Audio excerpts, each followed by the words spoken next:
સુખા રાખજો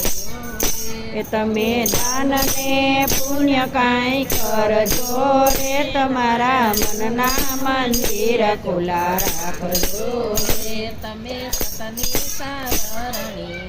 બાંધજો એ તમે સતની સાવરણી બાંધજો રે ચોથો ગુણો તમારા મોક્ષનો એ ચોથો ગુણો તમારા મોક્ષનો રે તમે સંતો ચાલે તેમ ચાલજો રે તમારા મનના મંદિર ચોખા રાખજો રે તમે સંતો ચાલે તેમ ચાલજો રે તમારા મનના મંદિર ચોખા રાખજો રે તમે નખરે 84 માં પડશો નહીં તમે